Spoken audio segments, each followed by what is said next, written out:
Christian Châtelain. Présent. Emmanuel Mabon. Présent. Isabelle Jalin. Présente. Virginie Melki-Tétini. Présente. Samia Sidi Moussa. Présente. Jeanne-Marie Binou. Présent. Patrick Lemaire. Présent. Francis Poirier. Présent. Marie-Laurence Dupont. Présente. Denis Degan, excusé d'homme procuration à Jean-Noël Verfailly. Céline Platel-Tuvin. Présente. Assia Costanzo. Présente. Et Jean-Noël Verfailly. Présent. Voilà, l'appel est terminé, monsieur. Merci Madame Javelin. Avez-vous des remarques sur le compte-rendu du conseil municipal et donc le dernier en date du 21 janvier 2015? Et s'il n'y a aucune remarque, je le considère approuvé. Je passe ensuite à quelques éléments d'intervention me concernant où, depuis le dernier conseil municipal qui s'est tenu le 21 janvier dernier, la vie municipale a été jalonnée de moments forts, a été riche et variée. Je rappellerai rapidement l'inauguration de la maison de quartier à la Briquette, en présence de Monsieur le ministre Patrick Caner, qui est en charge des questions se rapportant à la politique de la ville, de la jeunesse, des sports et des associations, qui a profité notamment de l'occasion pour nous conseiller efficacement sur la meilleure manière de présenter notre dossier de rénovation dans un deuxième temps, dans le cadre de l'ORU2, ce qui devrait déboucher dans les prochaines semaines sur une décision importante permettant d'envisager ainsi la poursuite de la réhabilitation à la hauteur des enjeux pour la population de ce secteur. C'est ce qui m'a amené à demander un entretien à Monsieur le Préfet à la politique de la ville récemment, où, étant accompagné de Mademoiselle Rita Canas et de Madame la Présidente de la communauté d'agglomération Valenciennes Métropole, Madame Valérie Létard, nous avons pu échanger avec Monsieur le Préfet pour, dans le cadre du futur contrat de plan État-Région, inscrire dans les priorités et retenir bien entendu ce dossier, notre dossier de Marly-la-Briquette. Deuxièmement, autre moment fort qui a été suivi une semaine plus tard, après l'initiative de l'avenue de notre ministre, d'un gala, le gala de boxe taille, de boxe moutaille exactement, à la salle Raymond Dumont, avec une salle archicombe où plus de 1200 personnes ont eu l'occasion de profiter d'un moment de détente qui s'est poursuivi dans la nuit et à partir duquel je tiens à saluer notamment la présence à l'époque de Jérôme Le Banner, champion du monde, de Joe Presti, un ancien condéen, que j'ai connu personnellement d'ailleurs, et sans oublier de saluer la cheville ouvrière de ce gars-là, Anthony Serra. Les nombreux combats amateurs et professionnels on a pu remarquer que ceux-ci ont enthousiasmé le public, parmi lesquels on trouvait des invités de prestige. Je rappelle aussi, en dehors de ces champions du monde de la discipline, un champion d'Europe de boxe anglaise, sans oublier l'acteur-réalisateur Mathieu Kassovitz. En plus de ces deux événements majeurs, ce début d'année a été aussi l'occasion pour 250 aînés de se retrouver à la salle des fêtes. C'est la tradition pour le goûter des anciens, qui est organisé par le pôle senior de notre ville de Marly. Ce moment est particulièrement attendu, apprécié, car c'est souvent pour eux l'occasion de retrouvailles, c'est l'occasion d'un moment de détente autour, comme on dit, du quartier de tarte, de la tasse de café, d'un petit coup, d'un coteau de Marly, comme on dit, sans oublier une petite danse qui a agrémenté notamment ces moments. Je veux saluer Marie-Thérèse, notre première adjointe, et Anna Zanelli, disons, qui ont créé les conditions avec le service personnes âgées pour faire en sorte de passer un agréable moment.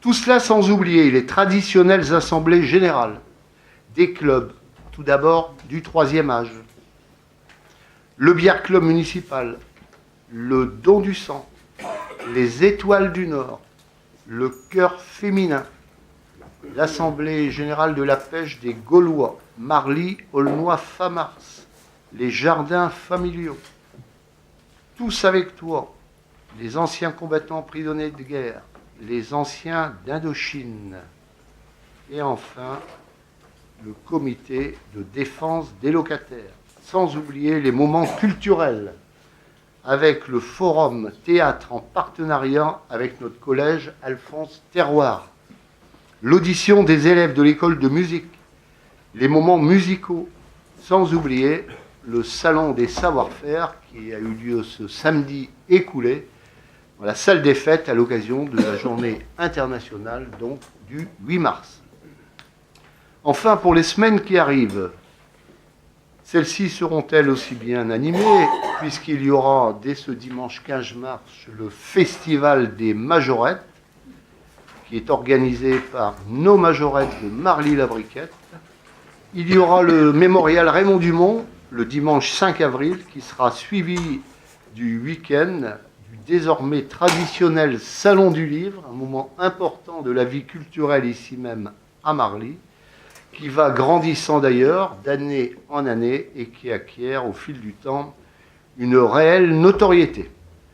Je vous invite donc dès à présent à participer nombreux en fonction de vos possibilités et moyens à ces différents moments. Et je propose maintenant de passer à notre ordre du jour avec ce moment important de l'année qui est celui du vote du budget de l'année de l'exercice 2015, avec en première délibération notamment la reconduite des taux, à savoir notamment la fixation des taux d'imposition pour 2015, taxe d'habitation 23,11%, taxe foncière 35,18%, taxe foncière non bâtie 64,31%.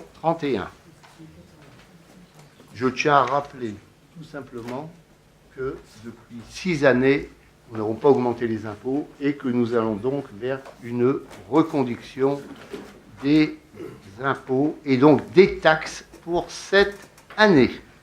Y a-t-il des questions sur cette première délibération qui se rapporte donc à la fixation des taux d'imposition pour l'exercice 2015? Alors, je vois 2 mains se lever. Je vous cède bien volontiers la parole. Qui commence? Ne vous battez pas.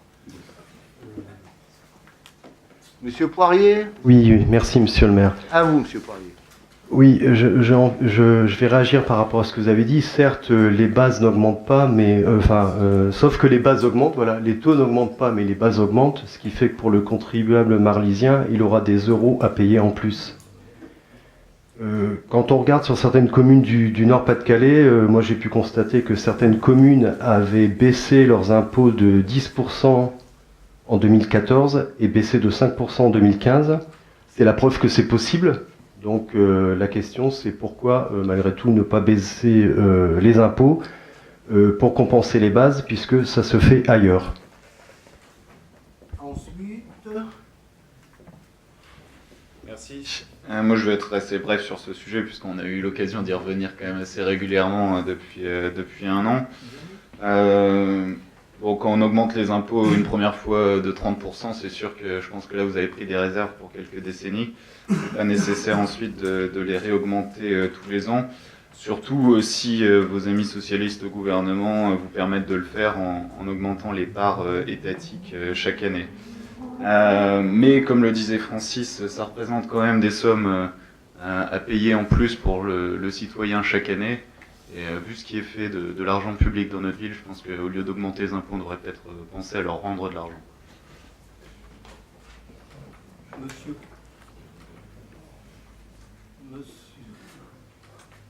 Monsieur l'adjoint. Aux finances, un mot. Oui, bon, moi je voudrais dire un mot. Je préfère ne pas avoir entendu la dernière phrase que vous venez de dire, M. Verfeuille, parce que c'est d'un ridicule, mais enfin on dit que le ridicule ne tue pas. Mais je tiens quand même à signaler que c'est vrai, les impôts, nous les avons augmentés en 2009 dès notre arrivée, mais je pense que vous êtes au courant quand même de la situation financière que nous avions trouvée. Vous savez également que depuis cette année et pour les années à venir, les dotations vont devenir de plus en plus serrées. On aura de plus en plus de mal de toute façon à équilibrer notre budget, à réaliser des travaux, à ne pas trop emprunter. La diminution des impôts, oui, mais je pense que la population, pour en avoir discuté avec eux, n'est pas tellement d'accord sur ce principe de baisser les impôts. On a connu ça il y a une quinzaine d'années, une vingtaine d'années, de baisser les impôts, on a vu où on en est arrivé. Bien, bien. Une question surtout. Vous dites que c'est possible. Est-ce que vous pouvez nous dire dans quelle commune ça a été possible Merci, c'est gentil de nous poser la question. Donc, sans vouloir paraître opportuniste, c'est arrivé à Condé-sur-Lescaut. Je pense que c'est une commune à peu près de la même strate, voisine, dans le même arrondissement que le nôtre. Donc je pense qu'on peut utiliser cet exemple, par exemple. Bien. Et qui est une ville bien gérée par notre ami Grégory Lelon. Très bien. Qui a trouvé une situation difficile également. Mais c'est vous qui l'avez cherché. On lui souhaite... Suite à une gestion socialiste compliquée pendant quelques décennies, il a réussi néanmoins à redresser la barre et à baisser les impôts dès la première année. Merci monsieur Mamolo, c'était sympa. Bien, on lui souhaite bonne route. Ceci étant, chacun peut avoir un regard différent d'un tas de communes, quelles qu'elles soient dans cette région. Et chacun sait combien il est difficile actuellement pour les collectivités locales, notamment de pouvoir élaborer les budgets et faire en sorte de maintenir les taux tels qu'ils sont. Je rappelle que, pour confirmer ce qui vient d'être dit par Didier Caillé, il y avait un héritage très lourd, il y avait une gestion calamiteuse. 3, ce qui nous a amené à partir de l'audit à être contraints et forcés à cette situation, on l'a souvent expliqué, nous sommes allés nous expliquer, et depuis 6 années, nous n'avons pas augmenté la fiscalité dans le cas des compétences qui sont les nôtres. Deuxièmement, on peut toujours baisser la fiscalité et à partir de là, ne pas réaliser. Et chacun sait le rôle des oppositions, des majorités. C'est toujours très facile de dire bon, il faut baisser les impôts. Et puis, dans le même temps, demander, comme on dit, un impressionnant catalogue de réalisations. Ça fait partie du petit jeu. Mais vous savez que je fais de la politique depuis mon jeune âge. J'ai de l'expérience en la matière et ça me conduira à donner la parole immédiatement. Et ensuite, je propose que nous passions aux voix concernant la fixation des taux à Jérôme Léman. Je vais être bref aussi. Vous confirmez que...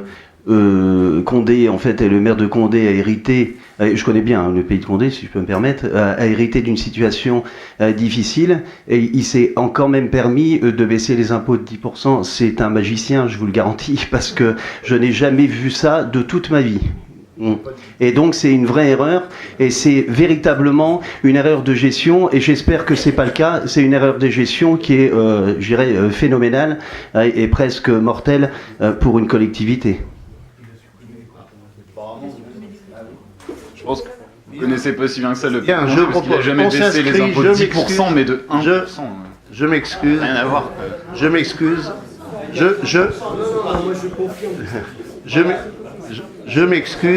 Je m'excuse, mais je pense que je propose c'est qu'on revienne à notre dossier, comme on dit, marlysien de fixation des taux. Mais je rappelle que toutes celles et ceux qui étaient sous contrat verront leur contrat arriver à leur terme à Condé-sur-Escaut. Ça aussi, il faut le dire. Sur ce, je propose que l'on passe aux voix. Celles et ceux qui sont pour reconduire les taux que j'ai eu l'occasion de présenter récemment, le manifeste en levant la main. C'est donc une reconduction. Avis contraire, abstention. Je fais confiance au service pour prendre note de ces voix. Et nous passons maintenant au budget prévisionnel de notre commune qui s'équilibre à la somme de 20 939 779 € et 57 centimes avec l'intégration de la reprise anticipée des résultats de l'exercice 2014. D'abord, en section de fonctionnement, dépenses, 14 762 176 € et 62 centimes. Recettes, 14 762 176 € et 62 centimes.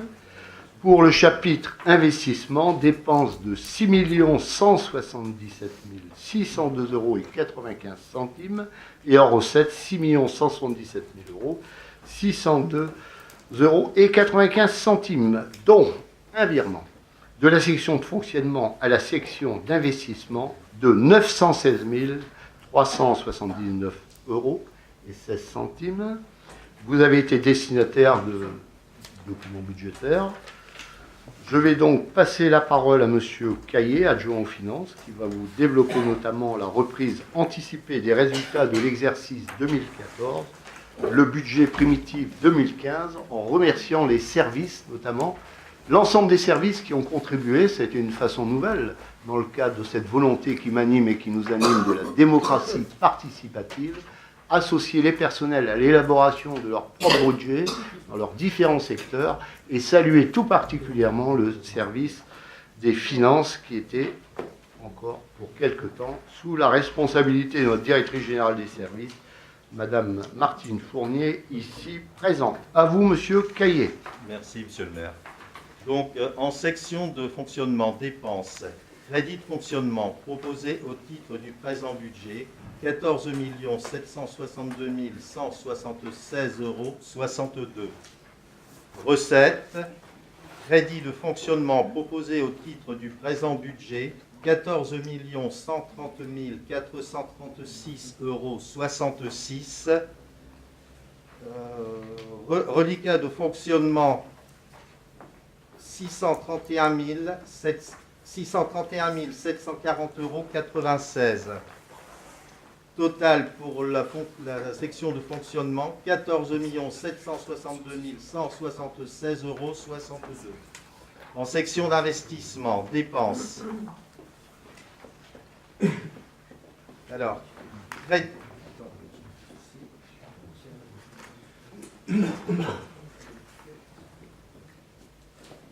crédit d'investissement proposé au présent budget, 3 580 362 € 66. Reste à réaliser de l'exercice précédent 2014, 956 428 € 65. Solde d'exécution de la section d'investissement reportée, 1 640 811 € 64. Total des dépenses, 6 177 602 € 95.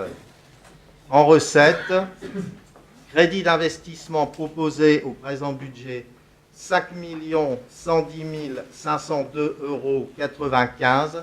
Reste à réaliser de 2004, 1 067 300 €. Total des recettes, 6 177 602 € 95. Notre budget s'équilibre donc en recettes et dépenses à la somme de 20 939 779 € 57.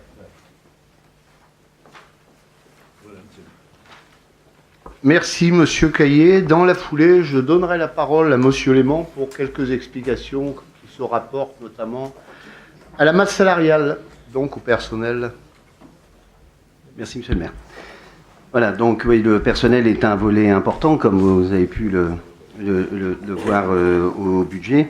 En 2015, vous avez pu vous apercevoir que le personnel et la masse salariale a augmenté de 2,75%.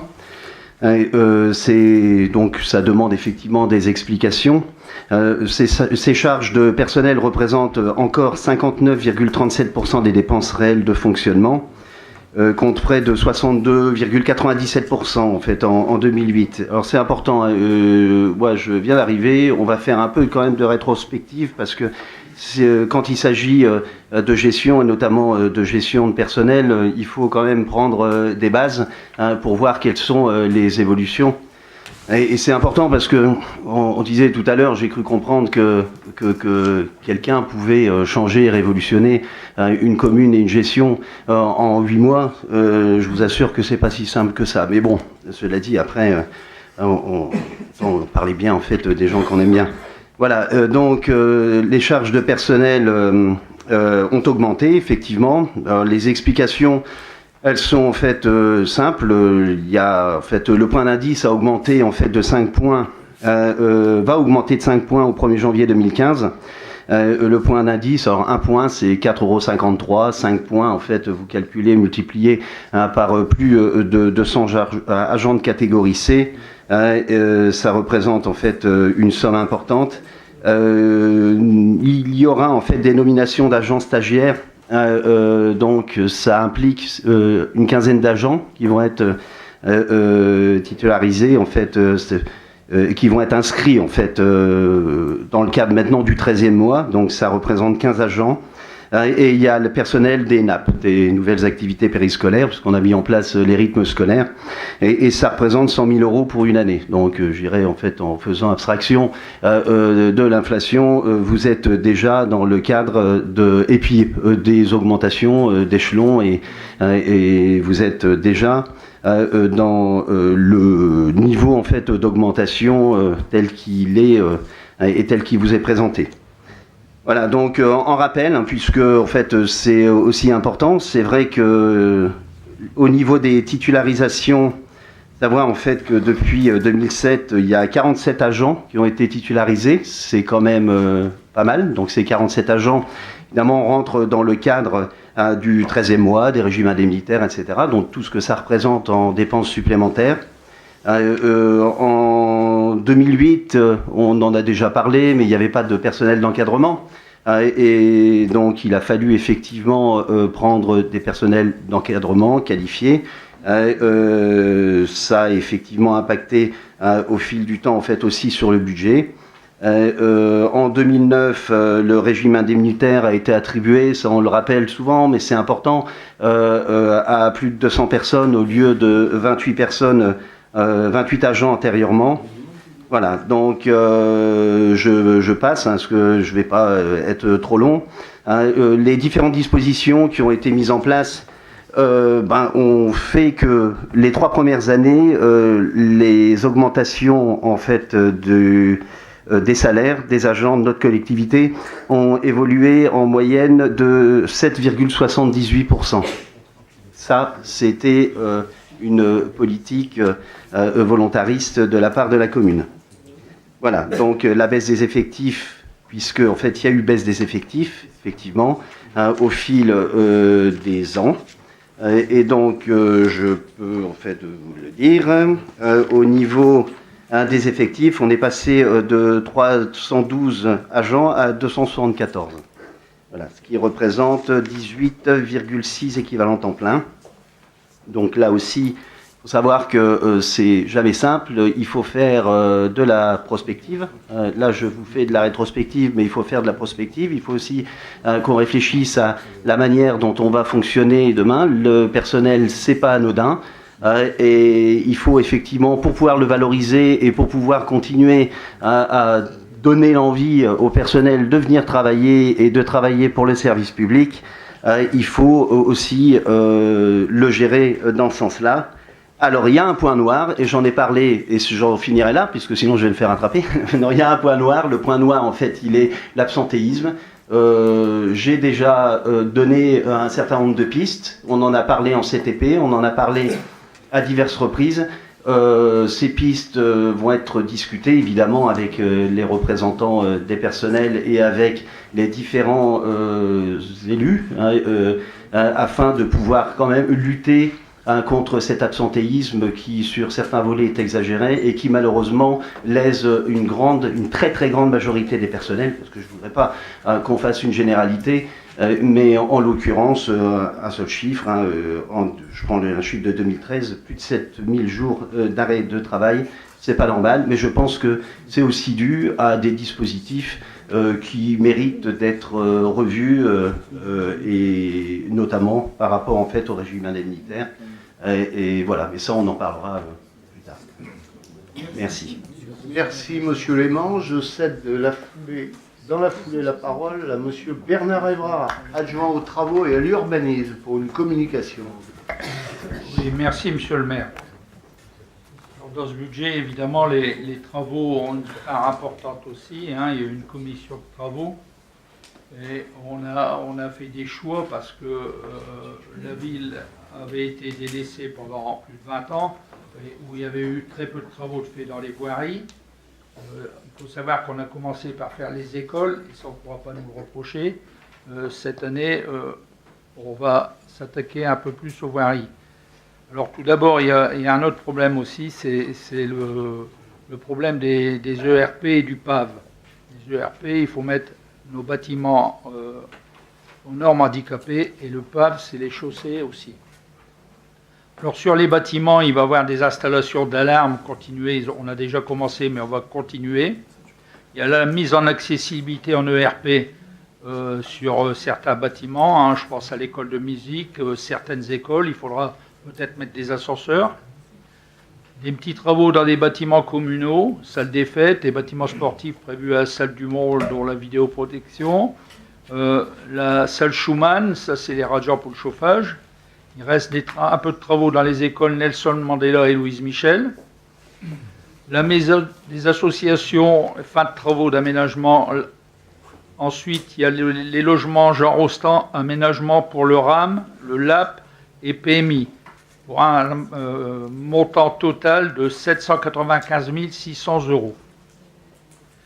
Concernant les travaux de voirie, il y a l'avenue de la Paix, la 3e tranche, la réalisation. Ensuite, avec les services concernés, on a regardé un peu les rues les plus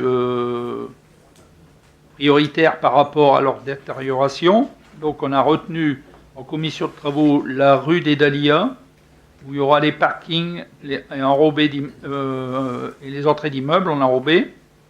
La rue Potier, où il y aura la chaussée, trottoir et entrée de garage. La fin de la résidence La Fontaine, la réalisation des entrées de garage, vu qu'il y en a eu de fait en 2014. Rue Victor Hugo et rue Voltaire, réfection des trottoirs. Rue du Père Colbé, voirie face à l'église. Alors le PAV, travaux prévus dans le cadre de mise en accessibilité des voiries et des aménagements des espaces publics. Et ensuite, il y aura rue des Lys et rue des Tulipes. Voirie, trottoir, bordure, caniveau, pour un montant de 1 204 600 €. Ensuite, il y aura des travaux en régie pour 150 000 €. Et des aménagements divers sont également prévus pour un montant de 107 000 €. Voilà, monsieur le maire, ce que j'avais à dire un peu sur les dépenses des travaux.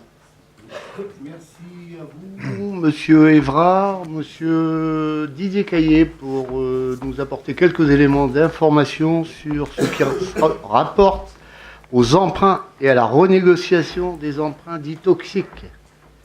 Oui, notre priorité lors du premier mandat était de ne pas faire d'emprunts nouveaux, c'était tout simplement de désendetter notre ville. Début du deuxième mandat, c'est-à-dire l'année dernière, nous avions mis donc au budget un emprunt de 500 000 €. Cet emprunt, nous l'avons tiré le plus tard possible, puisqu'il a été réalisé donc au mois de décembre. Cet emprunt donc de 500 000 € vient en complément de notre autofinancement sur les travaux de réhabilitation de la maison des associations, sur l'acquisition et les travaux de la maison de quartier de la Briquette, et également sur l'accessibilité avec le nouveau parvis de l'hôtel de ville. Alors ce prêt a été contacté auprès de la Caisse d'épargne à un taux fixe de 2% sur 15 ans. Cet emprunt est classé en 1A sur la charte Gisler. Nous avons ensuite également, cette année, remis en place une ligne de trésorerie. Cette ligne de trésorerie, nous ne l'avions plus depuis 2010. Et il s'est avéré qu'avec les retards que l'on constate maintenant de plus en plus au niveau du versement des dotations, ou le versement quelquefois au niveau de Val Métropole. Nous avons donc refait une ligne de trésorerie pour justement pouvoir combler pendant quelques jours un éventuel retard de versement de ces dotations. Donc cette ligne de trésorerie est de 500 000 €.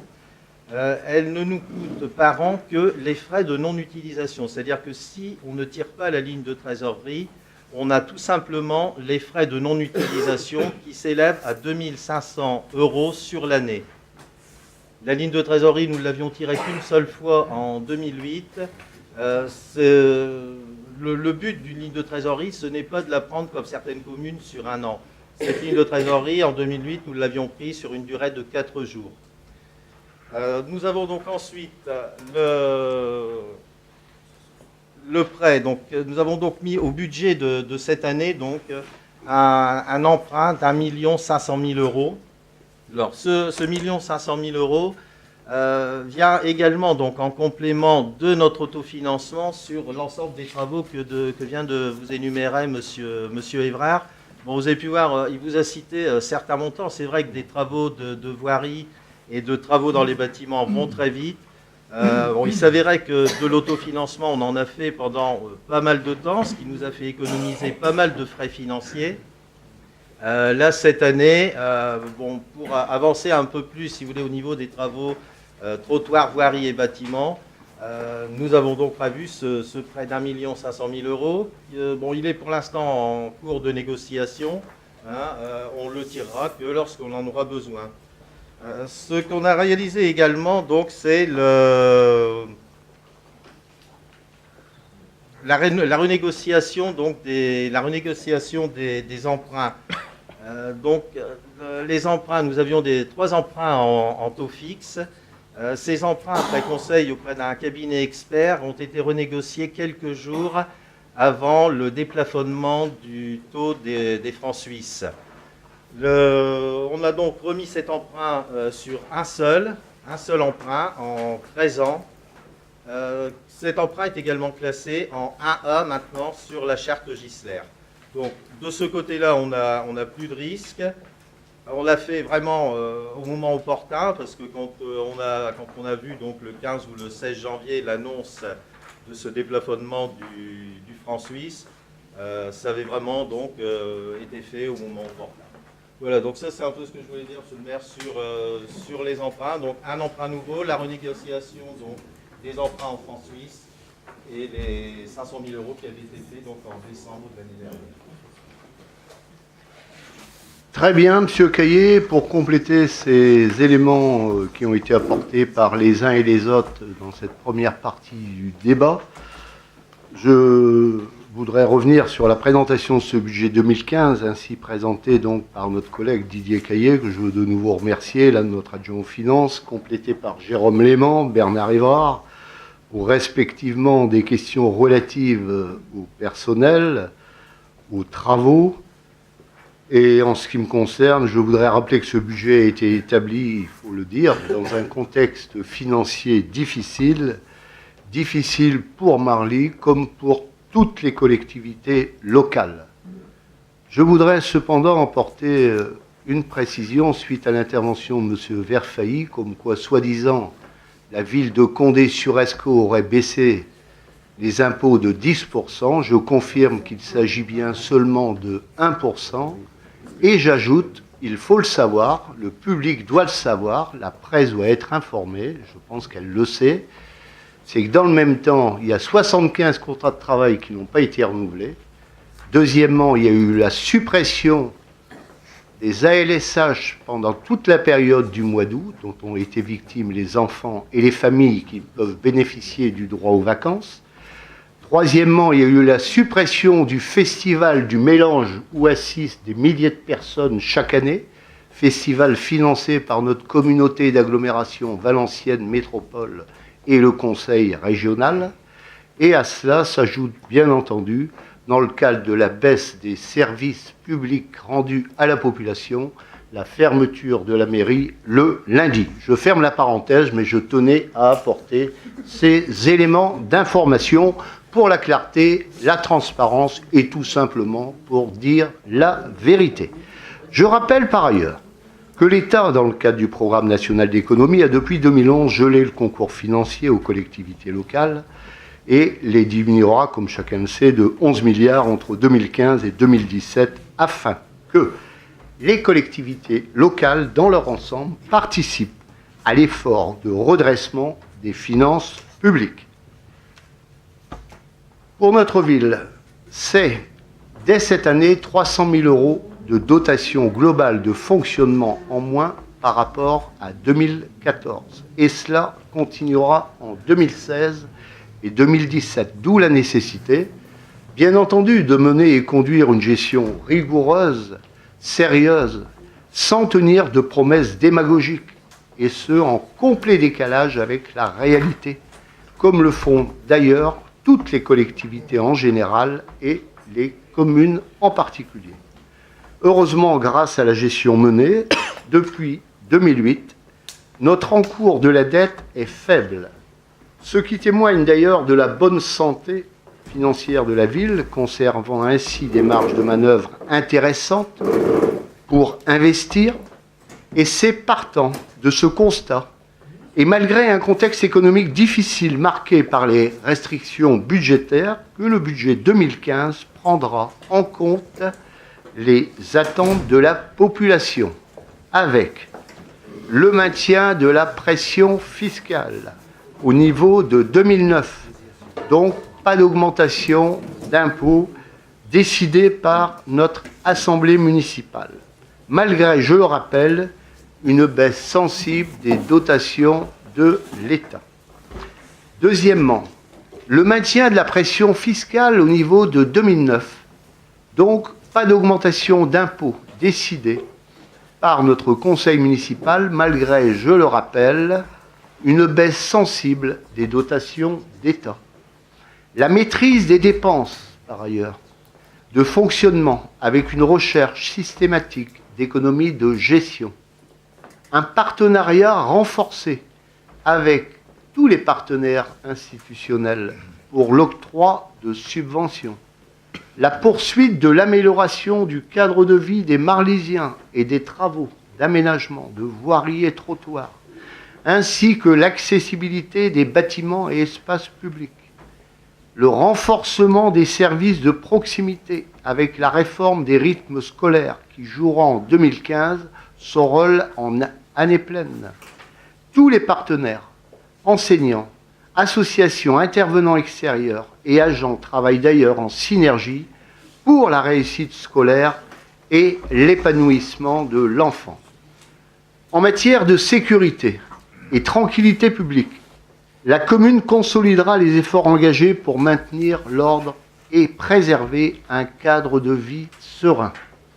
Le développement de la vidéoprotection sera poursuivi sur le territoire communal. La ville continuera de soutenir une politique culturelle forte et accessible à tous. Elle encouragera aussi la pratique des activités sportives grâce à des équipements de qualité et par le biais des associations. La réouverture de la Maison des associations cette année, avec la création du point info jeunesse, ce sera nouveau, un plus en direction de celles et ceux qui sont en attente. Sera donc là, dans ce domaine, la concrétisation d'un projet majeur mené par l'équipe en place.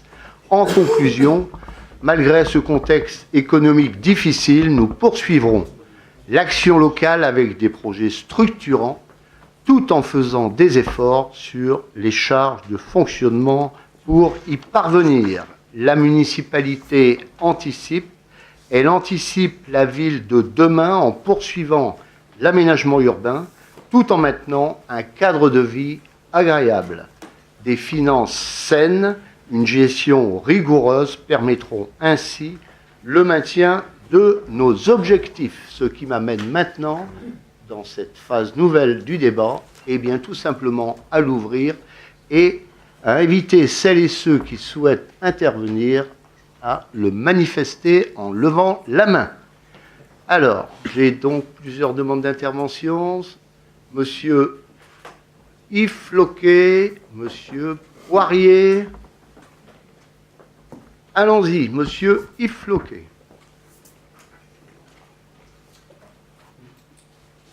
Merci, monsieur le maire. Lors du débat d'orientation budgétaire, le groupe des élus socialistes a proposé qu'un effort soit fait sur les dépenses de fonctionnement afin de combler la baisse des dotations. Au regard de la stagnation des charges à caractère général, nous pouvons nous satisfaire d'avoir été entendus, bien que certains postes soient en augmentation. Par contre, l'équilibre du budget de fonctionnement se fait par une diminution de 38,40% de l'autofinancement brut, passant d'1 487 000 à 916 000, soit 571 000 qui s'imputent directement sur l'autofinancement net, qui lui passe de 838 000 à 242 000, soit moins 71%. La charge de la dette en capital augmente très peu, de 649 000 à 673 000, soit 24 850 euros. En fait, pour faire simple, les économies que nous mettons de côté pour faire des investissements diminuent de près de 600 000 euros pour une baisse de dotation de 345 745 euros. Nous devons être plus vertueux en ce qui concerne les dépenses de fonctionnement à l'avenir. Au sujet des emprunts, nous pouvons être satisfaits du taux de l'emprunt de 500 000 euros contracté en fin d'année, au taux de 2%. En ce qui concerne la renégociation des emprunts suisses, nous sommes rassurés au sujet du taux obtenu, 3,95%, qui est certes élevé par rapport au marché actuel des taux, moins de 2%, mais qui nous a permis de sortir d'une spirale infernale d'augmentation du taux et du capital à rembourser. Pour ce qui est du nouvel emprunt d'1 500 000 euros, nous souhaitons être plus associés encore à la définition des caractéristiques du prêt, notamment le taux et la durée. Enfin, au sujet des 2 emprunts structurés, nous réitérons notre demande faite lors du débat d'orientation budgétaire, c'est-à-dire la renégociation de ces emprunts qui pour l'instant ne présentent pas de problème, mais qui pourraient en présenter, et ce d'autant plus que ces 2 emprunts représentent maintenant 60% de notre endettement. Pour la majorité municipale et les élus socialistes présents au sein de cette Assemblée, nous continuerons d'être constructifs mais vigilants et attentifs à l'élaboration du budget de notre ville. À travers la gestion dynamique de notre dette, nous pouvons dégager des marges de manœuvre pour l'intérêt commun. Nous sommes en mesure de continuer notre travail pour le bien de tous. Merci. Merci, monsieur Floquet, de votre contribution. Monsieur Poirier. Oui, merci monsieur le maire.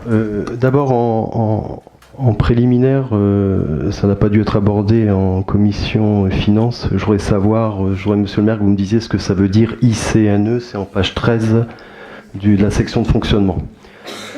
Sur le budget de fonctionnement, l'objectif d'un budget de fonctionnement, c'est de dégager des marges de manœuvre.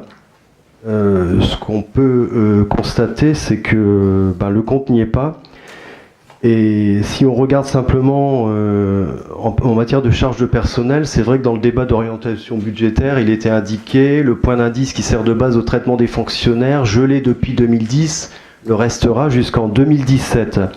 Et pourtant, en rubrique 012, on trouve une augmentation de la masse salariale de 220 000 euros, ce qui semble vraiment énorme. Après, on a quelques augmentations. Ce qu'on trouve aussi en recettes de fonctionnement, alors la plus grosse augmentation qu'on trouve en recettes de fonctionnement, malgré que les impôts n'augmentent pas, c'est la rubrique 73, impôts et taxes, où on augmente de 260 000 euros. Donc ça veut dire qu'il y a 260 000 euros d'impôts et taxes en plus qui arrivent sur le budget. Enfin bref, globalement, je ne vais pas rentrer dans les détails, mais globalement, ça veut dire qu'entre les dépenses de fonctionnement et les recettes de fonctionnement, il y a un manque à gagner de 500 000 euros. 500 000 euros, c'est quelque chose d'énorme. Donc quand on dit qu'on va faire des efforts budgétaires parce que l'État donne moins de dotations sur 2015, 2016, 2017, ça commence pas très bien. Et puis pourtant, quand on regarde certaines communes, elles ont gagné sur les charges de fonctionnement, elles ont même été exemplaires puisqu'elles ont diminué d'ailleurs les indemnités des élus de moins 7, moins 8%. Donc même les élus y ont pris leur part.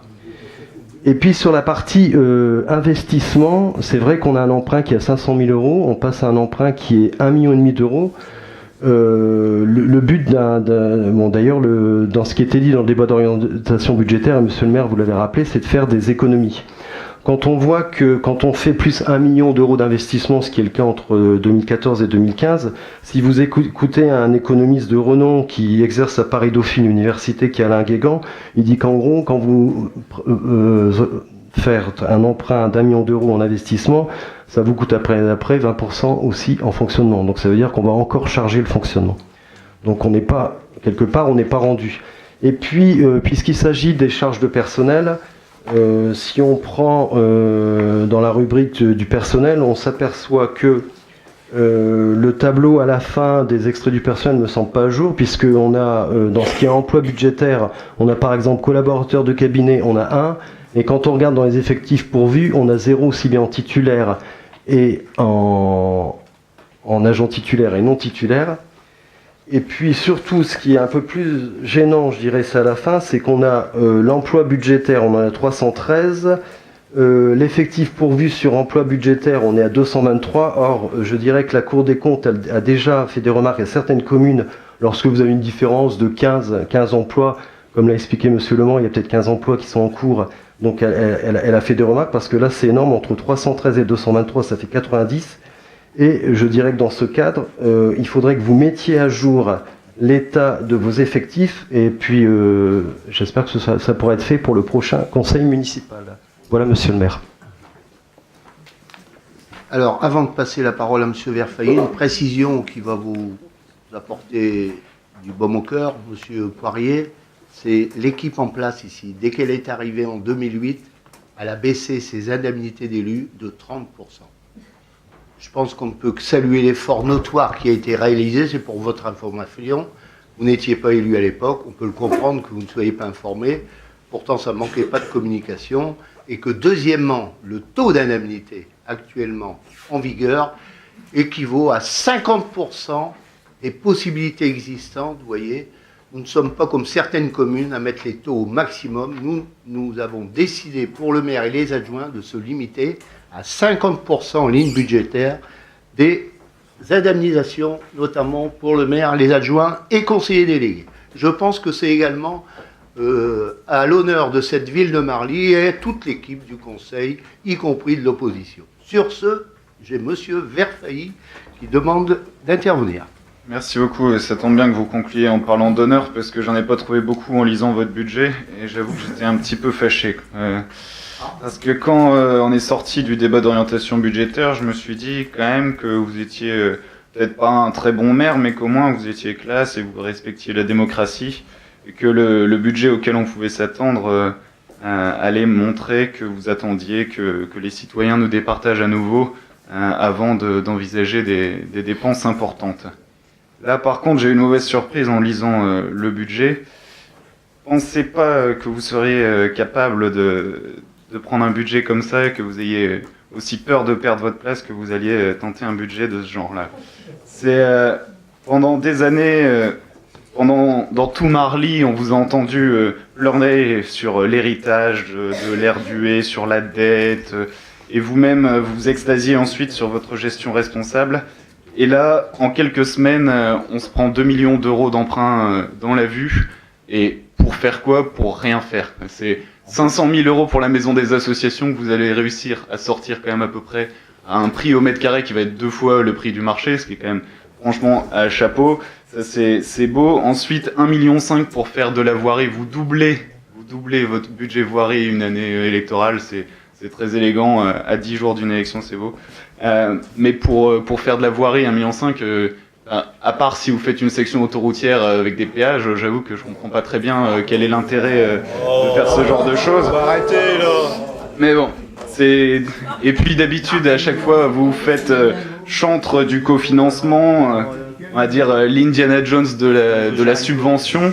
Et là, cette fois-ci, apparemment, vous avez doublé votre budget de voirie, mais vous n'avez pas eu le temps d'aller chercher votre fouet et votre chapeau. Et je crois que vous aviez tellement peur de perdre votre place que ça l'a emporté sur tout, et que vous n'avez pas pu vous empêcher de faire ce genre de budget électoraliste et vraiment triste pour la démocratie. Bien, merci.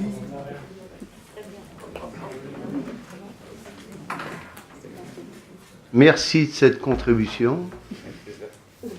Je laisse la population en tirait tous les enseignements que celle-ci en cours. Et immédiatement, je donne la parole à ma collègue Rita Canas.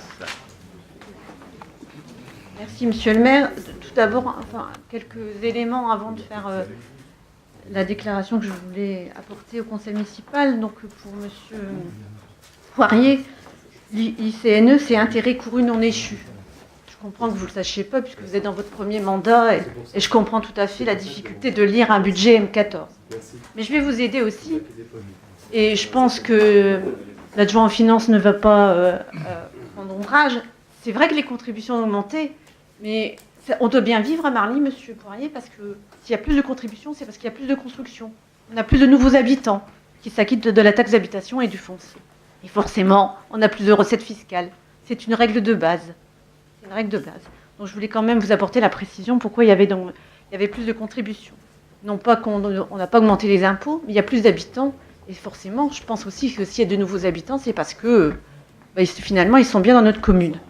Preuve en est, puisque regardez, donc, il y a plus de construction, et puis aussi, on a d'autres habitants aussi qui viennent s'installer et qui ne profitent pas simplement d'une période électorale. Deux autres éléments avant de parler de la position du groupe socialiste. Monsieur Verfailly, si c'était pour avoir 3 lignes dans la Voie du Nord, c'est réussi, c'est certainement réussi, mais c'était pas brillant pour le prix de la démocratie locale. Hein. Et je voudrais simplement vous dire, tout à l'heure, vous avez excusez-moi, je vous ai écouté, donc je vous demanderai de nous écouter. Vous avez parlé d'augmentation des taux d'imposition en parlant également d'une commune qui a diminué ses taux d'imposition. Moi, je connais une commune, je suis peut-être un peu plus âgée que vous, mais je connaissais une commune qui a diminué à un moment donné de près de 15% ses taux d'imposition. Et puis, 5 ans après, même pas, au bout de 5 ans, et au bout de 16 ans même, elle a équilibré son budget, année après année, en ne faisant que la vente de terrain. Et la dernière année, elle était tellement asphyxiée, cette commune et ce maire, qui s'était pris la lurette de vendre la place Gabriel-Péry. C'était l'ancienne municipalité. Eh bien, ouais. Nous, on avait fait notre choix. Il y a une augmentation de 30%. Elle est réelle, elle a été constatée, elle a été votée. Et après, elle s'est stabilisée. Et on est dans une situation saine dans cette commune. C'est d'autant plus saine qu'on peut faire des emprunts. Et simplement, je voudrais quand même vous le dire. Donc, pour ajouter par rapport à tout ça, je voudrais dire simplement que c'est vrai que nous sommes dans un contexte de baisse des dotations de l'État. Et si les dotations de l'État sont faites, c'est parce qu'il y a un objectif commun, c'est de redresser la dette publique. Une crise économique et des contraintes et des incertitudes financières qui amènent un grand nombre de communes de l'arrondissement à revoir à la baisse leur budget municipal. Comme il vient d'être évoqué par le maire, par l'adjoint aux finances et par mes différents collègues, la situation financière de notre ville est saine et elle permet à notre municipalité de continuer de se mettre en ordre de marche pour planifier les actions municipales à venir dès maintenant. Nous ne sommes pas dans une campagne électorale quand on gère une ville, M. Verfailly. Elle ne se gère pas dans une permanence, elle se gère dans des bureaux, dans des réunions qui sont avec la région, avec le département, avec les différentes institutions. Je souhaiterais donc vous faire part, à travers cette déclaration, des réflexions du groupe des élus socialistes qui rejoint celle que mon collègue M. Floquet vient de faire sur plusieurs points. Nous avons débattu, partagé, discuté au sein des différentes instances. Les économies qui ont été demandées au service, il est important de le rappeler qu'il y a un principe de base que nous partageons tous et qui, bien sûr, n'est pas négociable. C'est aucune économie et aucune baisse budgétaire qui ne doit se faire au détriment de l'action en direction de la population. Il a été demandé à chaque adjoint et aux services municipaux de faire des économies de fonctionnement. Nous approuvons cette démarche tant qu'elle reste conforme aux valeurs de solidarité et d'éducation que nous défendons dans le seul souci de faire en sorte que chaque habitant de cette ville puisse vivre dignement dans un cadre sécurisé et agréable. Il faut continuer cet effort, nous l'avons dit, dans l'ensemble des services et de manière équitable, en ayant aussi le souci de préserver les conditions de travail du personnel municipal, auxquels mes collègues et moi-même rendons hommage pour leur sens jamais démenti du service public, de qualité. À propos des ressources humaines, le groupe des élus socialistes suggère donc que le travail sur la gestion prévisionnelle des emplois et des compétences soit poursuivi et que ce travail est essentiel puisqu'il permet d'améliorer les conditions de travail des agents et de préserver, dans un contexte assez difficile, un service public local de qualité. Le recours à l'apprentissage est un axe que nous devons développer. parce qu'il permet à des jeunes de se former tout en percevant une rémunération et pour notre collectivité d'assurer le remplacement du personnel qui part en retraite sans remettre en cause la continuité du service public. Comme il a été rappelé lors des précédentes discussions, l'excédent que dégage la section de fonctionnement s'amenuise. Il nous faut donc anticiper ce mouvement afin de garantir notre niveau d'investissement. C'est aujourd'hui vrai, sans augmentation de la fiscalité locale, et il est important de constater que la ville de Marly continue ses efforts pour mettre en œuvre des équipements structurants pour tous, et notamment vis-à-vis de la jeunesse, qui est une priorité de ce mandat municipal. On l'a dit, il faut le rappeler que dans quelques mois s'achève un nouvel équipement qui est la maison des associations, ouvert à tous les habitants, accueillant notamment un point info jeunesse. Je veux le dire quand même qu'il est fait avec la communauté d'agglo de Valenciennes Métropole.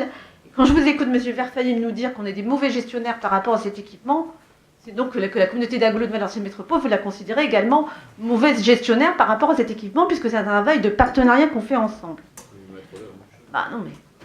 La qualification des animations des nappes se poursuit et il faudra souligner aussi que l'État continue à nous accompagner sur le sujet avec la mesure d'amorçage des 90 € par enfant.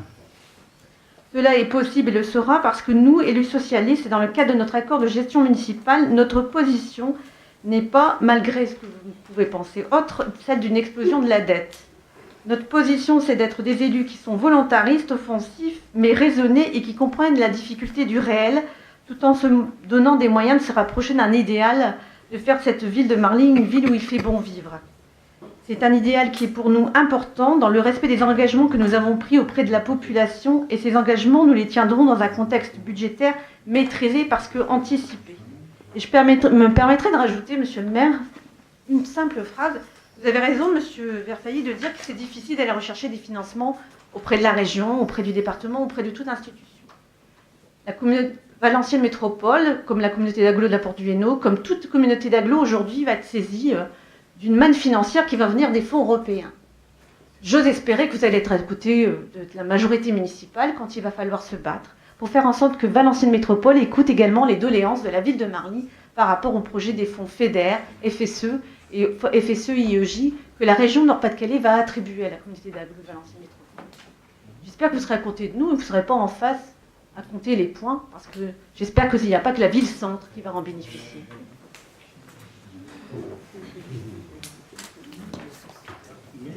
Mademoiselle Canas, maintenant, je cède la parole à notre première adjointe, Marie-Thérèse Ouret-Ledroll. À vous, Madame Ouret. Merci, Monsieur le maire. D'abord, moi, je pense qu'on est dans une assemblée quand même importante pour notre municipalité. Que d'abord d'une, c'est pas un endroit où on a envie de rire et se faire passer pour des clowns, parce que ça me retourne, parce qu'il y a quand même des gens qui attendent beaucoup à Marly, et pas des bêtises de cette... je peux pas dire grandeur, parce que c'est tellement bas que ça me... Enfin, bref. Quand on dit qu'on n'a jamais rien fait à Marly, la maison des associations, bah, écoutez, la maison des associations, c'est travailler avec plein d'associations. Ils l'attendent depuis des années. Et encore, ils payent cher. Moi, je peux vous dire que les associations, il y en a même qui nous ont dit, depuis qu'on fait les travaux dans la maison des associations, ils sont très contents comment on les a traités depuis le temps. Alors moi, je peux vous dire, Monsieur Verfaillie, vous êtes encore jeune, vous ne connaissez pas bien Marly, vous n'êtes pas de Marly d'ailleurs. Vous ne connaissez pas Marly, vous êtes jeune, alors je mettrai ça sur votre jeunesse et votre incompétence. Je voudrais parler aussi du foyer autiste quand même. Un foyer autiste qui est attendu depuis très longtemps. On a aujourd'hui des gens quand même qui s'en vont dans le... Oh oui. On a... Sauf que... Ouais, mais sauf que vous êtes... Non mais... Moi, je vous demanderai de vous taire parce que quand vous parlez, moi, je me tais. J'ai au moins le respect des gens, moi. Ça, vous ne l'avez pas non plus, mais c'est pas grave non plus. Alors moi, je voudrais dire quand même que pour le foyer autiste, ça a été vendu 1 € pour le franc symbolique, simplement pour le terrain. Et c'est pas de l'ancien temps, ça. Hein, je voudrais simplement vous le dire. Ou alors vous maîtrisez très mal vos dossiers. Après, la salle du Caillou, quand même, elle a été subventionnée à 80%. Donc, faut pas dire qu'on ne fait pas les subventions. 80% de subventionnés pour la salle du Caillou. 60 000 € pour la salle Aragon. Mais il n'y a rien eu de fait à Marly. Hein. 1,5 million de travaux quand même dans les écoles. On dirait, c'est peut-être pas important non plus. Alors moi, je voudrais simplement dire, je comprends qu'on est en période électorale, vous êtes candidat, je m'en fiche. Personnellement, je m'en fiche. Mais ce que je voudrais dire, c'est qu'ici, on ne parle pas des élections, monsieur Verfailly. Allez voir les gens sur le terrain. Faites simplement... Bah écoutez, alors moi, maintenant, je vais vous dire autre chose. Vous nous critiquez quand on fait rien. Vous nous critiquez quand on fait. Quand on vous demande, donnez-nous des idées. Vous êtes maintenant élus. Donnez-nous des idées. Dites-nous où on peut faire des économies. Vous ne voulez pas non plus nous en donner. Alors, je ne sais pas pourquoi, mais vous ne voulez pas travailler avec la municipalité en place. Vous n'avez aucune proposition à nous faire. J'en ai demandé aussi d'ailleurs pour le CCAS. J'attends tout le temps rien. Lettre morte. On n'a rien. Pas de proposition, rien. Et évidemment, ici au conseil municipal, c'est votre vitrine. C'est filmé. Vous allez passer à la télé, vous êtes content. Vous allez passer sur Internet. Et vous avez des choses à dire et puis faire rire la galerie. Quand j'ai remplacé monsieur le maire qui était souffrant, vous avez dit, quand monsieur le maire est revenu, avec vous, monsieur le maire, ce sera mieux parce qu'avec elle, c'était pas marrant. Vous l'avez dit vous-même. Aujourd'hui, c'est monsieur le maire qui est un très mauvais maire. Écoutez, de toute façon, je vais vous dire honnêtement, je pense que c'est même pas la peine que vous voyez de discuter avec vous parce que vous n'entendez rien. Vous essayez de faire avec n'importe quoi. Et pour vous faire une belle vitrine, vous inventez n'importe quoi. Et vous ne connaissez même pas la ville de Marly. Venez habiter Marly. Habitez vraiment Marly. Taisez-vous, monsieur Verfailly, je parle. Habitez vraiment Marly, monsieur Verfailly. Occupez-vous des habitants de Marly, qu'ils vous connaissent déjà. Et après, peut-être, vous aurez des choses intéressantes à nous proposer et à nous dire. Merci, madame Le Drôle. Madame Ouret-Le Drôle. Et quelques éléments de notre adjoint aux finances. Didier Caillé. Monsieur Caillé, à vous. Je voudrais répondre à une question, je crois, qu'a posée monsieur Poirier concernant les ICNE. Ce sont les intérêts courus. S'il vous plaît. Un peu de silence, s'il vous plaît. Ce sont les intérêts courus non échus, c'est-à-dire les intérêts qui se trouvent à cheval sur 2 exercices. Maintenant, je voudrais répondre à monsieur Verfailly quand il nous parle toujours de ce fameux emprunt de 500 000 € pour la maison des associations. J'aimerais quand même, quand quelqu'un s'adresse à vous, que vous l'écoutiez. Ce n'est pas que la maison des associations. On a la maison des associations pour 1 million d'euros hors subvention, c'est vrai. On a la maison de quartier de la Briquette, 650 000 € et on a le parvis de l'hôtel de ville, 200 000 €. Alors apprenez à calculer. Hein, parce que là, ça commence quand même à bien faire, vos réflexions qui ne veulent rien dire. Alors maintenant, quand vous parlez, vous preniez un peu, monsieur Évrard, sur les travaux de voirie. C'est un tronçon d'autoroute. Quand vous assistez aux commissions marché, vous n'écoutez pas les prix. C'est vrai que vous passez des SMS pendant 1 heure, donc vous ne pouvez pas non plus écouter. Mais à chaque fois, on annonce quand même les prix des tronçons qui sont réalisés. Et vous êtes bien au courant des prix. Alors ne faites pas l'innocent, s'il vous plaît. Vous savez le prix des 100 mètres de route à chaque fois. Alors je ne comprends pas du tout votre réflexion de tronçon d'autoroute, ni de péage. Merci. Bien, mesdames, messieurs, je vous remercie les uns et les autres, notamment pour votre contribution dans le cadre de ce débat budgétaire 2015. Merci de vos contributions. D'abord, je voudrais aussi à mon tour quelques mots de réflexion sur ce débat. Tout d'abord, vous dire, monsieur Verfailly, c'est que la politique politicienne, elle a ses limites. Chacun appréciera vos envolées lyriques qui nous demandent en fait quoi ? Vous nous demandez, 1, de diminuer les impôts. 2, de ne pas faire d'emprunt. 3, de diminuer les charges de fonctionnement. 4, je pose la question, mais comment faire pour notamment un homme qui a l'expérience, soi-disant, qui est la vôtre. Enfin, faut-il diminuer encore plus fortement, c'est une question que je vous pose, le personnel communal. 2, faut-il supprimer les classes de neige, les classes vertes? Faut-il supprimer encore les centres de loisirs, comme ça a été évoqué tout à l'heure, dans certaines communes de notre arrondissement? Faut-il encore supprimer les centres de loisirs? Je pense encore à ce débat. Ne pas ouvrir le point information jeunesse?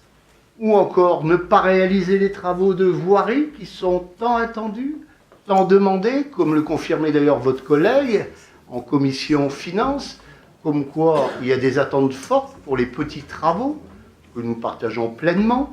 Dans le même temps, ne pas réaliser tout ce qui touche à l'accessibilité des bâtiments publics. En conclusion, sans m'étendre plus longtemps, vous qui aspirez à tout prix à avoir des responsabilités politiques nouvelles, et je salue notamment l'ambition qui sont les vôtres, les ambitions d'être maire, d'être conseiller général, mais je vous engagerai tout simplement, M. Verfailly, à faire preuve dans les débats et dans votre comportement, notamment, à faire preuve d'esprit de responsabilité, de sens des responsabilités, par respect vis-à-vis de notre population, de la population de Marly concernée, c'est-à-dire les Marlysiennes et les Marlysiens, qui certes sont des électeurs, mais sont aussi des gens qui sont capables de réfléchir et de percevoir tout simplement celles et ceux qui ont recours à la démagogie, celles et ceux qui ont recours au mensonge, celles et ceux qui sont animés par d'autres objectifs que l'intérêt général. J'en ai terminé et je propose de passer aux voix. Celles et ceux qui sont pour voter ce budget le manifestent en levant la main. Avis contraire, abstention, le budget est adopté, je vous en remercie. Et nous passons ensuite à la délibération suivante pour laquelle je donnerai bien volontiers la parole à Madame Houret-Ledroll, la subvention au Centre communal d'action sociale. Merci, Monsieur le maire. Comme chaque année, la ville vote une subvention au profit du CCAS afin d'assurer son fonctionnement et de répondre à ses missions premières. Il est demandé au conseil municipal de reconduire la subvention versée au CCAS de Marly pour un montant de 237 913,61 €, entérinant ainsi les crédits correspondants déjà inscrits au budget primitif. Il est proposé au conseil municipal de donner son accord à la conclusion d'une convention entre la ville et le Centre communal d'action sociale pour le versement d'une subvention de 237 913,61 € au titre de l'année 2015 et d'autoriser Monsieur le maire ou son représentant à signer la convention précisant les modalités de versement. Merci Madame la première adjointe. Avez-vous des questions sur ce projet de délibération? Oui, à vous. Non, simplement sur cette délibération, il n'y a pas de souci, on est d'accord. Pour revenir rapidement sur ce que vous venez de dire juste avant, je comprends que vous soyez chagriné parce que j'ai pu avoir des propos qui vous dérangent. Simplement, moi je vous ferai remarquer, c'est que je vous le dis en face de vous dans une salle, j'ai pas besoin de faire des affichettes minables que j'affiche partout dans la ville, et j'ai pas besoin de faire des tracts mensongers que je distribue à toute la population. D'accord? Merci. Quelle bassesse. Allez, je propose que nous revenons sérieusement aux débats qui sont... Je propose que nous revenons animer l'intérêt général, construisons et laissons les bassesses de côté. Bien, alors, sur cette délibération, il n'y a donc aucune demande d'intervention de l'opposition, de la majorité. Alors, je propose que l'on passe aux voix. C'est ceux qui sont pour le manifeste en levant la main. Avis contraire, abstention, en vous remerciant de cette unanimité. Nous passons ensuite avec Monsieur Alain Mamolo qui va nous présenter l'état des subventions aux associations. Mais immédiatement, permettez-moi, afin de ne pas oublier, dans le cadre des missions qui sont celles du maire, de rappeler que celles et ceux qui ont des responsabilités dans diverses associations, je les invite bien entendu, et je citerai quelques noms, je considérais qu'ils n'ont pas pris part au vote pour les associations concernées. Je vous donne les noms et les assos en ma possession. S'il y en a d'autres, vous m'en faites part. Christian Châtelain, accès. Laurence Morel, Collège Alphonse Terroir. Floralie Choral, Hainaut, Volet. Alain Mamolo, donneur de sang bénévole, Jardins familiaux. Jules Caillard, Marly Cyclo. Accès, Amicale laïque, Jardins familiaux. Virginie Melki, parents et amis de l'école Marie Curie. Jean-Philippe Vitran, l'Union sportive Marly Football La Briquette. Chara Frifaille, la boule de bois. Jean-Noël Verfailly, le Hainaut Volet. Y a-t-il d'autres élus locaux qui ont notamment des missions dans les assos? À vous, Madame Thuin, pardon. Platel. Platel-Thuin, excusez-moi. Madame Platel-Thuin, Jim Marly, Aulnois. Pas d'autres? Alors, je vous cède, monsieur Mamolo, la parole. Merci, monsieur le maire. Alors, il est proposé au conseil municipal d'approuver le versement des subventions jointes en annexe au titre de l'année 2015, sous réserve de présentation du bilan de l'année écoulée. Et conformément au décret 2001-495 du 6 janvier 2001, pris pour l'application de l'article 10 de la loi 2321 du 12 avril 2000 et relatif à la transparence financière des aides octroyées par les personnes publiques, précisant l'obligation de conclure une convention pour les subventions dont le montant dépasse la somme de 23 000 euros. D'autoriser monsieur le maire à signer les conventions d'attribution de ces subventions avec l'amicale du personnel, 25 000 euros, l'US Marly Football, 47 000, et les centres sociaux, 163 111.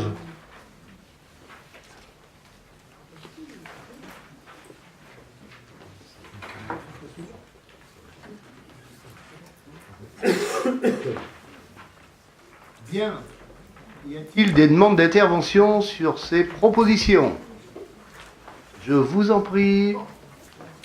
Merci. Écoutez, quelques remarques rapides.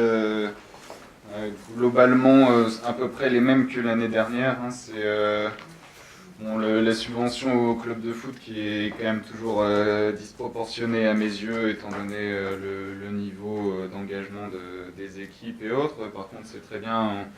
On récompense les briquettes qui progressent d'année en année en augmentation ces subventions, c'est très bien. Le Hainaut Volley qui est toujours une subvention qui est vraiment disproportionnée également, donc c'est surprenant. Je peux le dire d'autant plus tranquillement que je fais partie du comité d'administration du club. Je vois pas pourquoi la ville de Marly donne 16 000 euros au Hainaut Volley, ça n'a vraiment aucun intérêt. Ils ont un budget qui est en centaines de milliers d'euros, c'est un club pro. Je sais pas pourquoi on donne l'argent des contribuables marlysiens à ce club pro, alors que je crois qu'il n'y a que 2 ou 3 jeunes filles de Marly qui font partie de ce club. Voilà. Tu peux répondre, monsieur? Oui. Alors, concernant le foot, il faut rappeler quand même qu'il y a 450 licenciés et que la priorité de la municipalité, c'est pas l'équipe première. C'est les jeunes, à partir de l'école de foot jusqu'à les U19. Donc, je vous invite à y aller le mercredi après-midi ou le samedi matin. Vous verriez le nombre d'enfants qu'il y a entre eux. C'est plus de 200 qui viennent aux écoles de foot et qui participent. Donc, on ne subventionne pas un projet élitiste, on subventionne un club pour la masse. Voilà. Et cerise sur le gâteau, M. Verfeuilly, régulièrement, tous les ans, il y a des jeunes des diverses équipes de Marly qui sont recrutés et qui partent dans des clubs comme Valenciennes, Reims, Lille ou Lens. Cette année-ci, il doit y avoir le petit-fils, M. Bolek-Kossik, qui malheureusement est décédé, qui est dans les U17, je crois, hein, ou U15, je ne saurais pas vous dire exactement, mais il a fait ses premières armes à Marly, et aujourd'hui il est sélectionné dans sa catégorie équipe de France. Donc on a des très très bons éducateurs à Marly, c'est reconnu, donc j'estime que l'effort financier fait par la municipalité, le retour en investissement, nous l'avons tous les ans, M. Verfeuilly. Voilà. Merci. Alors, concernant le Hainaut Volley, lorsque nous sommes arrivés, il y en avait pour 30 000 euros tous les ans. Aujourd'hui, nous sommes passés à 16 000. Donc, nous régressons doucement. On ne peut pas, du jour au lendemain, supprimer une subvention de 30 000, passer à je sais pas, combien vous voulez qu'on leur donne. Dites-nous. 0. Bon. Je l'ai dit au président, si demain c'est bon. M. maire, il vous aurait 0. Mais bon, demain, on verra bien la situation sportive de ce club. Et en 2016, à nouveau, nous regarderons ce que l'on peut faire au niveau de la subvention pour les nouveaux volley. Donc, elle n'ira certainement pas en augmentation, hein, ça c'est sûr. Bon. Et concernant le Briquette, vous savez que le Briquette, c'est un club qui a été créé en 2009, je crois. Et puis depuis 2009, il grimpe tous les ans. Ça va nous poser des problèmes d'ici peu de temps. au niveau des homologations de terrain, au niveau de pas mal de choses, quoi. Donc c'est tout à fait normal qu'on puisse venir en aide aussi à la briquette. Et nous le ferons et nous continuerons à le faire. Voilà. Très bien, bien. Je propose que l'on passe au vote des subventions. Celles et ceux qui sont pour le manifeste en levant la main. Abstention, avis contraire. Et nous passons ensuite avec une question qui sera présentée, délibération par Bernard Évrard. Acquisition et classement dans le domaine public communal des parcelles B6680 et B6688. Il s'agit du clos des Églantiers et du clos des Orchidées qui se situe chemin d'Aulnoy et de la parcelle AB 1353 de la rue des Glycines. À vous, monsieur l'adjoint aux travaux et l'urbanisme. Merci, monsieur le maire. La SA du NO a achevé la construction des 17 logements chemin d'Aulnoy et de 3 logements rue des Glycines et propose de rétrocéder à la commune les 2 placettes, les espaces verts et une bande de trottoir de ces 2 programmes. La SA du NO propose donc de céder à la commune, moyennant l'euro symbolique et la prise en charge des frais de notaire, de géomètre, les parcelles cadastrées, section B6680 d'une superficie de 418 m², la section B6688 d'une superficie de 420 m² et la section AB de 13 353 d'une superficie de 11 m². Il vous est donc proposé de vous prononcer favorable sur l'acquisition, moyennant l'euro symbolique, des parcelles cadastrées ci-dessus, et d'autoriser au domaine public communal les parcelles cadastrées B6080, B6688 et AB 1353, B6148, B6151 en parcelles communales situées le long du chemin d'Aulnoy. D'autoriser monsieur le maire à signer l'acte de transfert de propriété et toutes les pièces nécessaires à cette opération. De solliciter l'exonération fiscale au titre de l'article 1042 du Code général des impôts. Voilà, monsieur le maire. Merci, monsieur Évrard. Avez-vous des demandes de précision, des questions sur cette délibération? Non. Bien, je propose que l'on passe aux voix. Donc, celles et ceux qui sont pour le manifeste en levant la main, avis favorable, avis contraire, abstention, adopté à l'unanimité, merci. Et ensuite, mademoiselle Rita Canas, concernant le fonds de participation des habitants subvention 2015. À vous, mademoiselle Canas. Merci, monsieur le maire. Donc, le fonds de participation des habitants, le FPH, est un dispositif donc, de démocratie participative qui permet la réalisation de micro-projets, fêtes de quartier, sorties, animations sportives, autofinancement d'associations par les habitants organisés en association ou non dans des quartiers situés en géographie prioritaire de la politique de la ville, de la commune, que sont la Briquette et les Floralies. Un dispositif est financé par le conseil régional et la ville. Et depuis 2001, la ville dispose d'un FPH qui est géré par l'association AGFAI et connaît un succès certain. Le FPH 2014 est arrivé à terme le 31 décembre et celui-ci présentait un budget de 20 000 euros. 14 000 de subventions région et 6 000 de subventions ville dans une répartition région et ville à hauteur de 70-30%. Pour le FPH 2015, il est souhaité de reconduire le dispositif et donc de demander à la GFAI, porteuse sur la commune, de solliciter 14 000 euros auprès du conseil régional. Ce dossier région a été déposé en janvier 2015. De fait, la subvention municipale versée à l'association au début de l'action sera de 6 000 euros pour maintenir le fonds de participation des habitants 2015 à hauteur de 20 000 euros. Le versement de la subvention région est conditionné à l'adhésion effective de la ville à ce dispositif. Il est proposé au conseil municipal de se prononcer sur l'adhésion de la ville au FPH et de verser, en cas d'avis favorable, à la demande de l'association AGFAI auprès de la région, une subvention municipale de 6 000 euros. Pour votre information, le FPH de 2014 a permis de subventionner 23 dossiers sur 24 déposés. Un seul avait été écarté puisqu'il n'avait pas, les personnes en l'occurrence ne sont pas déplacées pour le présenter, pour un montant de subvention attribué à hauteur de 14 648 euros. 16 demandeurs en tout, 13 associations et 3 groupes informels, les résidents des Floralies, les résidents de la Broquette et les familles des Floralies. Voilà. Merci, mademoiselle Canas. Avez-vous des demandes d'intervention sur ce sujet? Non. Celles et ceux qui sont pour le manifeste en levant la main. Avis contraire, abstention. Merci de votre unanimité. Monsieur Mamolo, dans le cadre d'une subvention exceptionnelle 2015 pour le mémorial Dumont.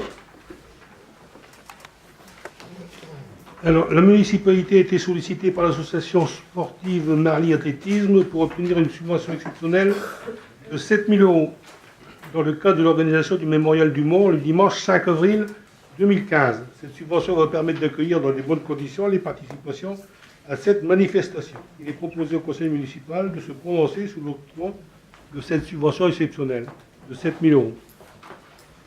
Avez-vous des questions? Oui, allez-y, je vous en prie. Merci. Simplement, on peut avoir quelques petits détails sur les 7 000 €, ce que ça comprend.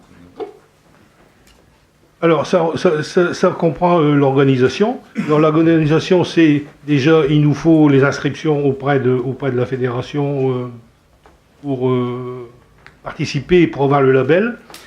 Après, au niveau de la sécurité, les médecins, les signaleurs, donc c'est tout. Ce qui nous coûte extrêmement cher, plus de 6 000 €, c'est tous ces gens-là qu'il faut payer parce qu'ils ne viennent pas pour rien. Il faut payer la presse. Si on veut que ça passe dans la presse le classement, bah, il faut la payer.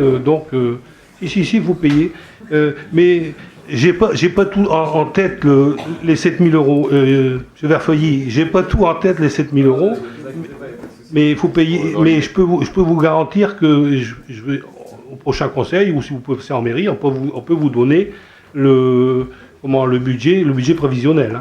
Hein. Donc je vous fais remarquer quand même qu'on a baissé de 8 000, on est passé à 7 000. Hein. Non, mais il n'y a pas de souci. Ce qui compte, bah, c'est qu'il faut être labellisé, il faut voir des médecins, il faut voir des signaleurs, il faut voir des gens en moto qui tournent autour avec des médecins dessus, et ça nous coûte extrêmement cher. Bon, j'essaierai de ne pas tomber dans les pommes pour ne pas vous coûter plus cher en frais médicaux. Voilà. Donc, et il y a des lots, après à chaque participant, bah ouais, voilà. Courir trop vite non plus pour pas gagner de l'eau. Cela dit, non, mais c'est à tous les participants qu'il y a un lot. Cela dit, pour information, je pourrais rappeler qu'à une époque, ce cross avait été supprimé. Et c'est notre arrivée qui a permis de revenir, notamment à ce mémorial Raymond Dumont, qui est un nom qui rentre dans l'histoire de la Fédération sportive et gymnique du travail, dès notre retour, comme on dit, aux rênes de cette ville de Marly. Et je m'en félicite, et nous nous en félicitons. C'est ouvert aux handicapés également, c'est ouvert à toute la population dans le cadre de la marche, et effectivement, ça a un coût. Mais c'est un bon investissement dans la mesure où il y avait près de 600 personnes l'an dernier. Alors, je propose que l'on passe aux voix celles et ceux qui sont pour les manifestants de la main. Avis contraire, abstention, en vous remerciant de nouveau de cette unanimité. Monsieur Mamolo, pouvez-vous nous présenter cette demande de subvention exceptionnelle? Ce sera un événement, les 50 années d'existence de la boule d'acier à Marly-la-Briquette. À vous, monsieur Mamolo. Vous avez tout dit, monsieur le maire. On peut passer au vote directement. La municipalité a été sollicitée par la boule d'acier afin d'obtenir une subvention exceptionnelle de 500 € pour ses 50 ans. Il est proposé au conseil municipal de se prononcer sur l'octroi de cette subvention exceptionnelle de 500 €. Avez-vous des questions sur cette proposition? Je propose que l'on passe aux voix celles et ceux qui sont pour le manifeste en levant la main. Avis contraire, abstention. Remercie toujours de cette unanimité. Madame Laurence Morel, je vous cède la parole pour une demande de subvention au titre de l'aide à la diffusion. Je dirais un mot là-dessus quand même. Le Conseil général dans le Nord a pris la décision il y a quelques années de s'orienter vers des politiques volontaristes, c'est-à-dire des politiques qui touchent à la culture, au sport, au tourisme, aux loisirs, à la jeunesse. Et tout cela nous permet, par exemple, d'être subventionnés. pour toutes les collectivités, comme c'est le cas ici, dans le cas de spectacles, à partir de règles existantes, avec des participations, alors parfois à 50%. Certains proposent de supprimer ces politiques volontaristes, mais je ne rentrerai pas dans le débat. En ce qui concerne la majorité du département, nous proposons de les maintenir. Et je m'en félicite. C'est ce qui me permet aujourd'hui de donner la parole à Madame Laurence Morel pour expliquer la demande ici qui concerne notre ville de Marly. À vous, Madame Morel. Merci, Monsieur le maire. Avant de démarrer sur cette demande de subvention, je voudrais uniquement annoncer 2 dates qui ont été un petit peu oubliées dans le calendrier culturel. Nous recevons le 14 mars à la salle Schumann le jeune orchestre du Hainaut Cambrésis. C'est un jeune orchestre uniquement constitué de jeunes comme de jeunes musiciens. Et la particularité de cette formation est qu'en fait, elle change tous les ans, au moins lors d'un stage en avril. Et on peut dire que cette année, on a une belle cuvée. Donc, je vous invite tous le 14 mars à 19h30, salle Schumann. La deuxième date, c'est le samedi d'après, le 21 mars, où là, nous recevons, en plus de notre orchestre d'harmonie, qui, comme je l'avais dit déjà plusieurs fois, n'est pas qu'une simple harmonie, mais nettement plus. Et en plus, nous recevrons le quatuor de cuivre Epsilon, qui est d'un grand niveau aussi. Voilà. En demande de subvention au titre de la diffusion, à l'occasion de la fête des voisins, la ville souhaite organiser une déambulation musicale dans les rues de Marly. Sing Me a Song, produit par la compagnie O9, le vendredi 29 mai 2015. Le montant du spectacle s'élève à 2 700 € hors taxe, avec une TVA 5,5, donc soit 2 848,50 TTC, hors frais de déplacement. Ce spectacle peut bénéficier de l'aide à la diffusion. Donc il est proposé au conseil municipal d'autoriser Monsieur le maire à solliciter une subvention au taux maximal au titre de l'aide à la diffusion culturelle auprès du Conseil général du Nord. Bien. Je pense qu'on ne peut que se retrouver sur cette proposition. Oui, vous voulez intervenir? Oui, absolument. Je suis d'accord avec vous. On va se retrouver sur cette demande de subvention. Simplement, faites attention quand même par rapport à vos interventions en période électorale qui ressemblent à des dérapages pas très contrôlés. Je vous ai déjà attrapé une fois sur ce genre de choses. Vous n'avez pas le droit pendant une période électorale de faire part d'éléments de bilan au sein de ce genre d'assemblée, ni prospectif. Donc faites attention. C'est une délibération qui nous permet d'avoir des crédits. Automatiquement, je pense, où le département continue de fonctionner comme toutes les collectivités. Elle arrive maintenant. Je ne vois pas pourquoi on se priverait de la possibilité de se doter d'une subvention qui peut être de 5%. Vous m'avez bien compris. Alors, nous passons aux voix. Quels sont ceux qui sont pour le manifeste? Attendez, j'ai un problème de micro là. C'est quand même pas un coup de la CGT. Celles et ceux qui sont pour le manifeste en levant la main. Avis contraire, abstention. Merci de cette unanimité. Nous passons ensuite, toujours avec Madame Laurence Morel, pour une dernière délibération, le déclassement de livres Langrand et coffret. Merci. Afin de pouvoir offrir des livres Langrand et des coffrets lors des différentes manifestations, il est nécessaire de déclasser la totalité des livres et coffrets.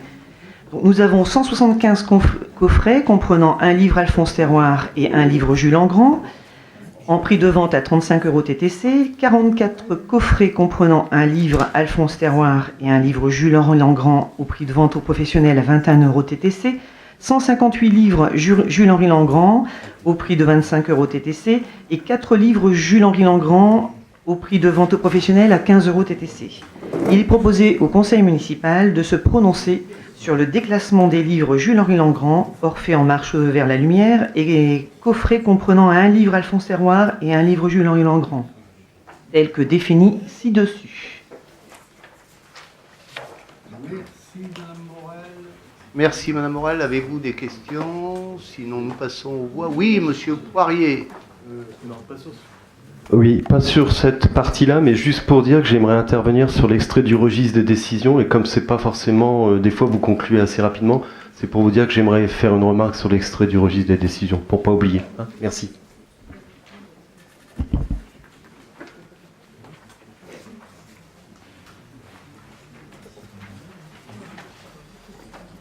Alors, on passe d'abord au vote de la subvention du déplacement des livres Langrand, et donc des coffrets.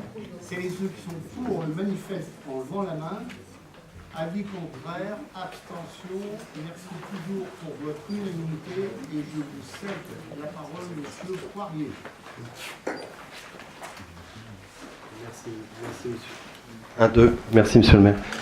Voilà, je voudrais intervenir au niveau des registres sur la partie avocat, puisque dans les montants TTC, il est mis selon devis, selon devis, selon devis. Je rappellerai que selon l'article L2122-22 du CGCT, en fait, ça doit être dans la règle des commandes publiques et qu'on ne devrait pas, en plus, sachant que sur un marché, on peut être à des coûts horaires d'avocat entre 90 et 200 euros de l'heure.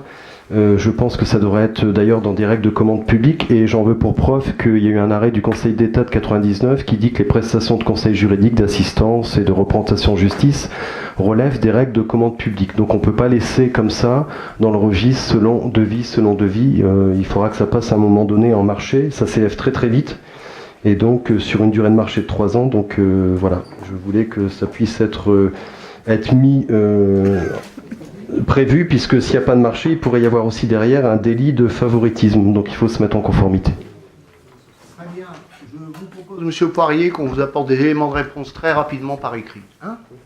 Voilà. Sur ce, merci de votre participation. Bonne soirée. J'invite les élus à signer, bien sûr, la liste d'émargement et les 5 exemplaires du budget primitif. Bonne fin de soirée.